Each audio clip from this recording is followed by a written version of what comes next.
Zimbabwe के खिलाफ 26 तारीख को होने वाले मुकाबले से पहले टीम इंडिया के नेट सत्र से जो तस्वीरें सामने आई हैं, उन्होंने अंतिम 11 को लेकर चल रही तमाम अटकलों को नई दिशा दे दी है। क्योंकि इस अभ्यास में सिर्फ सामान्य तैयारी नहीं, बल्कि साफ तौर पर रणनीतिक संकेत दिखाई दिए। और यही वजह है कि इस एक नेट सत्र से 5 बड़ी खबरें निकलकर आई हैं, जो आने वाले मैच की तस्वीर बदल सकती हैं। सबसे पहली और सबसे बड़ी खबर ओपनिंग संयोजन को लेकर है। आमतौर पर नेट में नई गेंद से वही बल्लेबाज अभ्यास करते हैं जिन्हें मैच में ओपनिंग करनी होती है, लेकिन इस बार दृश्य बदला हुआ था, क्योंकि ईशान किशन के साथ ओपनिंग की प्रैक्टिस करते हुए नजर आए संजू सैमसन, जबकि अब तक यह जिम्मेदारी अभिषेक शर्मा निभाते आ रहे थे। इसका सीधा संकेत यही है कि टीम प्रबंधन ओपनिंग में बदलाव के मूड में है और संजू सैमसन को नई गेंद से लंबे समय तक अभ्यास कराना यह दर्शाता है कि उन्हें सिर्फ विकल्प के रूप में नहीं, बल्कि गंभीर दावेदार के तौर पर देखा जा रहा है। अभिषेक शर्मा का हालिया फॉर्म उम्मीदों के अनुरूप नहीं रहा है। शुरुआती ओवरों में उनका संघर्ष टीम पर दबाव बना देता है। ऐसे में टीम इंडिया शायद यह सोच रही है कि जिम्बाब्वे के खिलाफ आक्रामक लेकिन तकनीकी रूप से सशक्त शुरुआत की जाए, और संजू सैमसन इस भूमिका में फिट बैठ सकते हैं, क्योंकि उनके पास पावर प्ले का बेहतर उपयोग करने की क्षमता है। दूसरी बड़ी खबर अभिषेक शर्मा की भूमिका में बदलाव को लेकर आई है। नेट में उन्हें बल्लेबाजी से ज्यादा गेंदबाजी करते देखा गया। वह बाएं हाथ की स्पिन डालते हुए दिखाई दिए और खासतौर पर तिलक वर्मा को गेंदबाजी कर रहे थे। इसका मतलब यह हो सकता है कि टीम 2 रणनीतियों पर काम कर रही है। पहली यह कि तिलक वर्मा को स्पिन खेलने की अतिरिक्त प्रैक्टिस दी जाए, क्योंकि पिछले मुकाबलों में वे स्पिनरों के खिलाफ थोड़ा फंसते हुए दिखे हैं। और दूसरी यह कि अभिषेक शर्मा को एक अंशकालिक स्पिन विकल्प के रूप में तैयार रखा जाए, ताकि जरूरत पड़ने पर उनसे 2 ओवर निकलवाए जा सके। यह रणनीति टीम संतुलन के लिहाज से काफी अहम हो सकती है, क्योंकि अगर बल्लेबाजी में बदलाव होता है तो गेंदबाजी में अतिरिक्त विकल्प होना जरूरी है। तीसरी बड़ी खबर सूर्यकुमार यादव को लेकर है।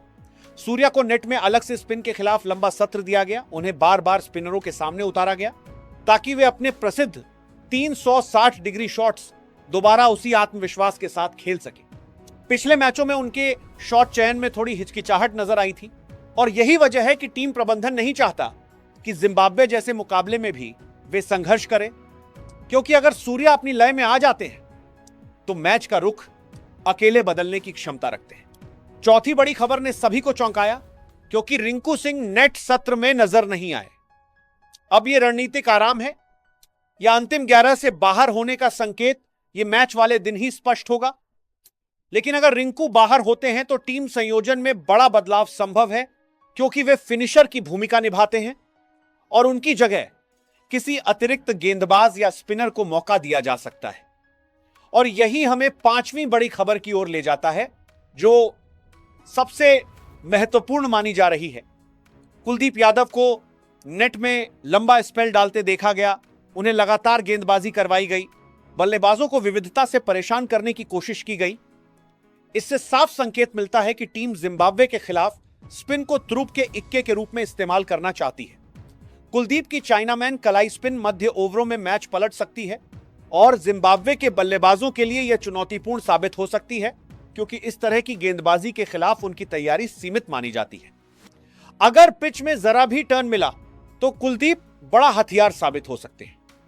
अब अगर इन सभी संकेतों को जोड़कर संभावित अंतिम 11 की तस्वीर बनाई जाए तो ओपनिंग में ईशान किशन के साथ संजू सैमसन उतर सकते हैं, जबकि अभिषेक शर्मा को बैकअप या ऑलराउंड विकल्प के रूप में रखा जा सकता है।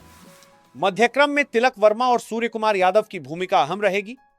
ऑलराउंड संतुलन के लिए अक्षर पटेल को वॉशिंगटन सुंदर पर तरजीह दी जा सकती है, ताकि बल्लेबाजी और गेंदबाजी दोनों में स्थिरता मिले।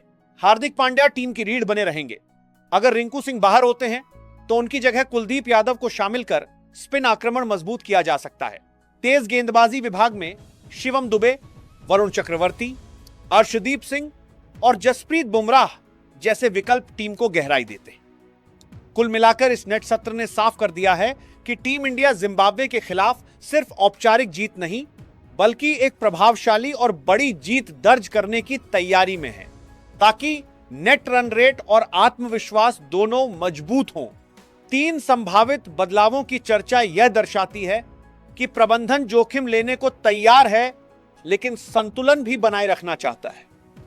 अब अंतिम फैसला मैच के दिन होगा लेकिन इतना तय है कि इस बार अंतिम 11 में रणनीति, फॉर्म और विरोधी की कमजोरी तीनों को ध्यान में रखकर संयोजन बनाया जाएगा और यही इस नेट अभ्यास से निकला सबसे बड़ा संदेश है।